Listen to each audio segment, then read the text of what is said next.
अथ श्रीयोगवासिष्ठे उपशमप्रकरणे पञ्चविंशः सर्गः। बलिरुवाच एतन्मे कथितं पूर्वं पित्रा चारुविचारिणा इदानीं संस्मृतं दिष्ट्या सम्प्रबोधमहं गतः। अद्येयं मम सञ्जाता भोगान् प्रत्यरतिः स्फुटम् दिष्ट्या शमसुखं स्वच्छं विशाम्यमृतशीतलम् पुनरापूरयन्नाशां पुनरप्याहरन् धनम् पुनरावर्जयन् कान्तां खिन्नोऽस्मि विभवस्थितौ। अहो नु खलु रम्येयं शमभूः शीतलान्तरा सर्वा एव शमं यान्ति सुखदुःखदृशः शमे। शाम्यामि परिनिर्बामि सुखमासे शमे स्थितः अयमन्तः प्रहृष्यामि चन्द्रबिम्ब इवार्पितः। उत्ताण्डवन्मनोरम्भः प्रोषितोरुशरीरकम् अनारतपरिक्षोभम् हा दुःखं विभवार्जनम्। अङ्गमङ्गेन सम्पीड्य मांसं मांसेन च स्त्रियः पुराहमभवं प्रीतो यत्तन्मोह विजृम्भितम्। दृष्टान्तदृष्टयो दृष्टा भुक्तं भोक्तव्यमक्षतम् आक्रान्तमखिलं भूतं जातं किमिव शोभनम्। पुनस्तान्येव तान्येव तत्रेहान्यत्र वापि च इतश्चेतश्च वस्तूनि नापूर्वं नाम किञ्चन। सर्वमेव परित्यज्य परिहृत्य धिया स्वयं स्वस्थ एवावतिष्ठेऽहं पूर्णात् पूर्ण इवात्मनि। पाताले भूतले स्वर्गे स्त्रियो रत्नोपलादयः सारं तदपि तुच्छेन कालेनाशु निगीर्यते। एतावन्तमहं कालं भृशं बालो भवं पुरा यः कुर्वन् द्वेषममरैस्तुच्छया जगदिच्छया। मनोनिर्माणमात्रेण जगन्नाम्ना महाधिना त्यक्तेनानेन कोऽर्थः स्यात् कोऽनुरागो महात्मनः। कष्टं चिरतरं कालमनर्थोऽर्थधिया मया अज्ञानमदमत्तेन कालेन स्वेन सेवितः। तरत्तरलतृष्णेन किमिवास्मिन् जगत्त्रयम् मया न कृतमज्ञेन पश्चात्तापाभिवृद्धये।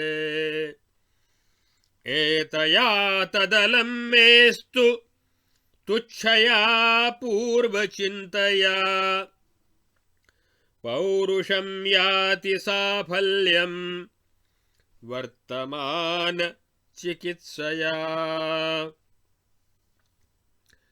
अद्यापरिमिताकारकारणैकतयात्मनि सर्वतः सुखमभ्येति रसायन मिवार्णवे। कोऽयं तावदहं किं स्यादात्मेत्यात्मावलोकनम् पृच्छाम्यौशनशं नाथ नूनमज्ञानशान्तये। संचिन्तयामि परमेश्वरमाशु शुक्रा मुद्यत्प्रसादमथ तेन गिरोपदिष्टे। तिष्ठाम्यनन्तविभवे स्वयमात्मनात्मन्यक्षीणमर्थमुपदेशगिरः फलन्ति। इत्यार्षे श्री वासिष्ठमहारामायणे वाल्मीकीये देवदूतोक्तमोक्षोपायेषु उपशमप्रकरणे बलिचिन्तासिद्धान्तयोगोपदेशो नाम पंचविंशः सर्गः। अथ षड्विंशः सर्गः। श्रीवसिष्ठ उवाच इति संचिन्त्य बलवान् बलिरामीलिते क्षणः दध्यौ कमलपत्राक्षं शुक्रमाकाशमन्दिरम्। सर्वस्थं चिन्तयानं तु नित्यध्यानोऽथ भार्गवः चेतः स्थं ज्ञातवान् शिष्यं बलिं गुर्वर्थिनं पुरे। अथ सर्वगतानन्तचिदात्मा भार्गवः प्रभुः आनिनाय सदेहं स्वं रत्नबातायनं बलेः। गुरुदेह प्रभाजाल परिमृष्टतनुर्बलिः बुबुधे प्रातरर्कांशु संबोधितमिवाम्बुजम्। तत्र रत्नार्घ्यदानेन मन्दारकुसुमोत्करैः पादाभिवन्दनैरेनं पूजयामास भार्गवम्। रत्नार्घ्यपरिपूर्णाङ्गं कृतमन्दारशेखरम् महार्हासनविश्रान्त मथोवाच गुरुं बलिः। बलिरुवाच भगवंस्त्वत्प्रसादोत्था प्रतिभेयं पुरस्तव नियोजयति मां वक्तुं कार्यं कर्तुमिवार्कभाः। भोगान् प्रतिविरक्तोऽस्मि महासम्मोहदायिनः तत्तत्त्वं ज्ञातुमिच्छामि महासम्मोहहारियत्। कियन्मात्रमिदं भोगजालं किमयमेव वा कोऽहं कस्त्वं किमेते वा लोका इति वदाशु मे। शुक्र उवाच बहुनात्र किमुक्तेन खं गन्तुं यत्नवानहं सर्वदानवराजेन्द्र सारं संक्षेपतः शृणु। चिदिहास्ति हि चिन्मात्रमिदं चिन्मयमेव च चित्त्वं चिदहमेते च लोकाश्चिदिति संग्रहः। भव्योऽसि चेत्तदेतस्मात् सर्वमाप्नोषि निश्चयात्, नो चेत्तद् बहुऽपि प्रोक्तम् त्वयि भस्म निहूयते। चिच्चेत्यकलनाबन्धस्तन्मुक्तिर्मुक्तिरुच्यते, चिदचेत्याखिलात्मेति सर्वसिद्धान्तसंग्रहः। एनं निश्चयमादाय विलोकयसि हेलया, स्वयमेवात्मनात्मानमनन्तं पदमाप्स्यसि। खं व्रजाम्यहमत्रैव मुनयः सप्त संगताः, केनापि सुरकार्येण वस्तव्यं तत्र वै मया। राजन्यावदयं देहस्तावन्मुक्तधियामपि, यथा प्राप्तक्रियात्यागो रोचते न स्वभावतः।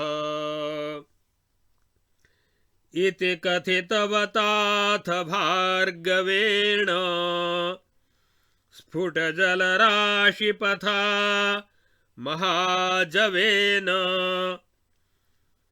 प्लुतमलिशबले नभोऽन्तराले, तरलतरङ्गवदाकुले ग्रहौघैः। इत्यार्षे श्रीवासिष्ठमहारामायणे वाल्मीकीये देवदूतोक्तमोक्षोपायेषु उपशमप्रकरणे बल्युपदेशयोगो नाम षड्विंशः सर्गः। अब इस 25वें सर्ग में पुनः बलि के अंतःकरण में विवेक रूप चंद्रमा का शुभोदय हुआ और संदेह की शांति के लिए उन्होंने शुक्राचार्य का चिंतन किया। शुक्राचार्य का जैसे ही ध्यान किया वैसे ही 26वें सर्ग में स्मरण मात्र से शुक्राचार्य जी बलि राजा के सम्मुख उपस्थित हो गए और संक्षेप से उन्होंने तत्व पदार्थ का उपदेश किया और फिर देवकारी के लिए आकाश में गमन किया। इस प्रकार से 25वें और 26वें सर्ग में शुक्राचार्य द्वारा उपदिष्ट तत्व ज्ञान का वर्णन किया गया है। बलि का प्रथम तो पिता के द्वारा दिए गए ज्ञानोपदेश का स्मरण करके उनके हृदय में संतोष हुआ तथा पहले की अज्ञानमयी स्थिति को याद करके खेद प्रकट करते हुए शुक्राचार्य का चिंतन करने लगे। उनके चिंतन से प्रभावित होकर शुक्राचार्य वहां आए और बलि से पूजित होकर उन्हें सारभूत सिद्धांत का उपदेश देकर चले गए। महाराज बलि मन ही मन कहने लगे कि पूर्व काल में सुंदर विचार रखने वाले मेरे पूज्य पिताजी ने मुझे ऐसा उपदेश दिया था। सौभाग्य की बात है कि वह उपदेश मुझे इस समय याद आ गया। इससे मैं प्रबुद्ध हो गया हूँ। आज मेरे अंतःकरण में भोगों के प्रति यह अतिशय विरक्ति प्रत्यक्ष अनुभव में आने लगी है। बड़े आनंद की बात है कि मैं अमृत के समान शीतल, विशुद्ध एवं परम शांतिमय परमानंद सिंधु में प्रविष्ट हो गया हूँ। आहा, अंतःकरण को शीतल बना देने वाली यह शांतिमय स्थिति बड़ी ही रमणीय है। इस शांतिमयी स्थिति में सुख दुख की सारी दृष्टियां ही शांत हो गई हैं, विलीन हो गई हैं। परम उपरति में स्थित होकर मैं परम शांति का अनुभव करता हूँ। सब ओर से निर्वाण को प्राप्त हो रहा हूँ, सुखपूर्वक स्थित हूँ और मेरे अंतःकरण में ऐसा अपार हर्ष हो रहा है मानो मुझे चंद्रमंडल में स्थापित कर दिया गया है। समस्त वैभवों के दृष्टांतभूत महान वैभव का मैंने उपभोग किया।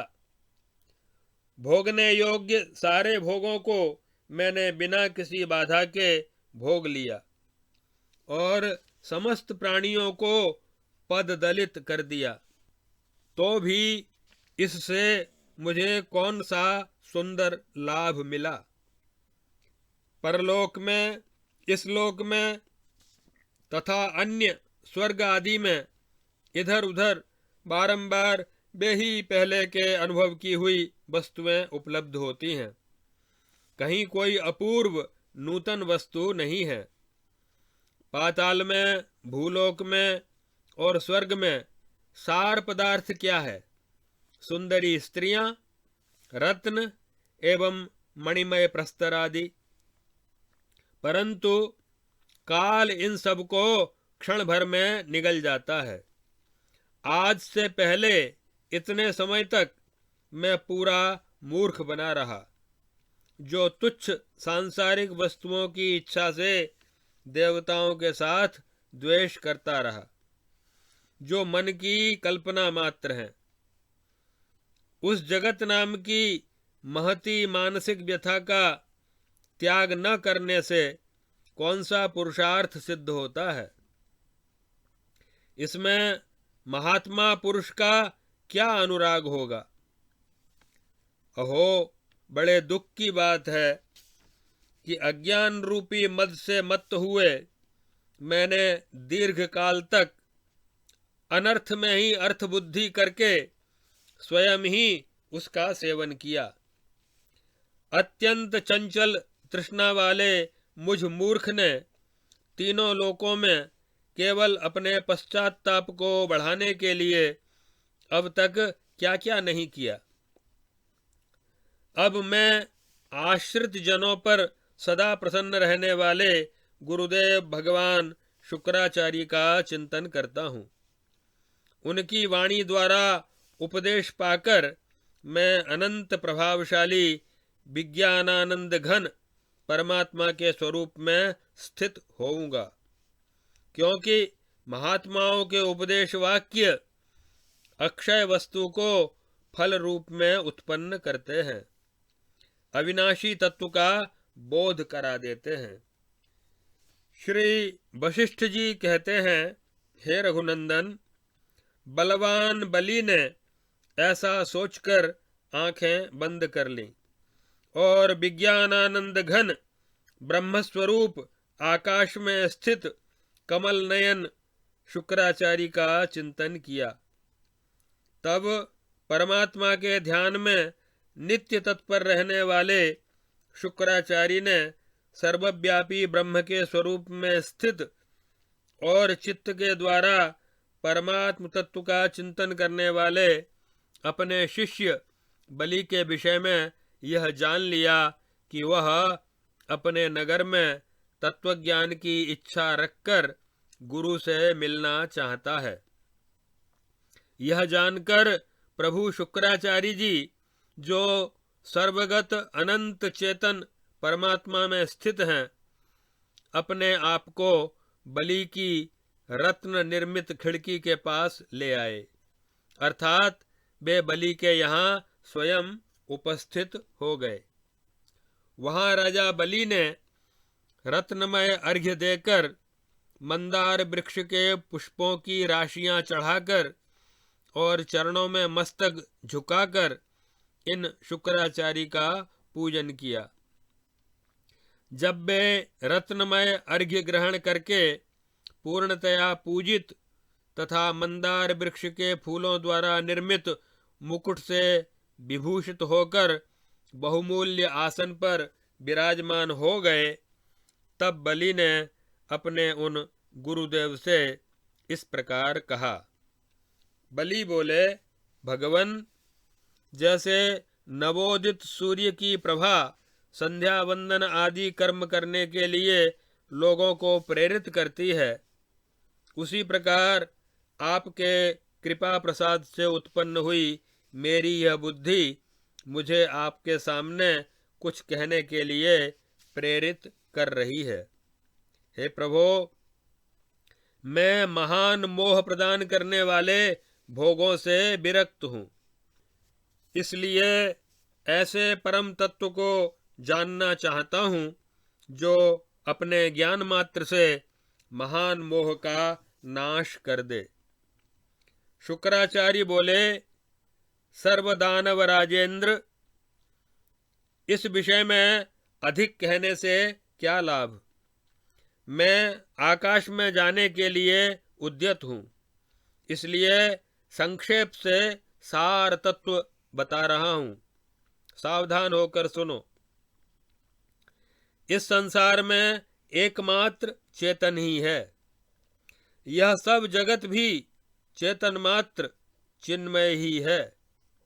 तुम भी चिन्मय, मैं भी चिन्मय, और ये लोक भी चिन्मय है। अर्थात जो कुछ भी दिखाई देता है वह सब एक सच्चिदानंद घन ब्रह्म ही है। यह समस्त सिद्धांतों का सार है। यदि तुम श्रद्धालु हो तो इस निश्चय से तुम सब कुछ प्राप्त कर सकते हो, और यदि तुम में श्रद्धा नहीं है तो तुम्हें दिया गया बहुत सा उपदेश भी राख में डाली गई आहुति के समान व्यर्थ है। चेतन की जो विषयाकार कल्पना है वही बंधन है, उससे छूटना ही मोक्ष कहलाता है। विषयाकार रहित चेतन ही पूर्ण ब्रह्म परमात्मा है। यह समस्त सिद्धांतों का सार है।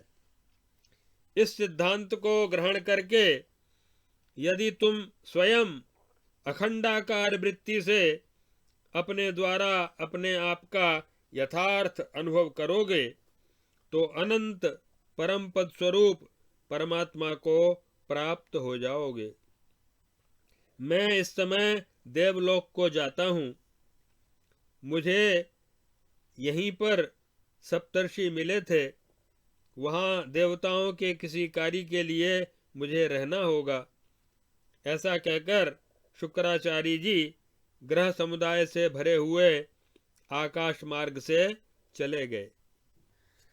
इस प्रकार महर्षि वाल्मीकि प्रणीत वासिष्ठ महारामायण के देवदूतोक्त मोक्षोपायों में उपशम प्रकरण में बलि को उपदेश करने वाला यह 26वां सर्ग पूरा हुआ।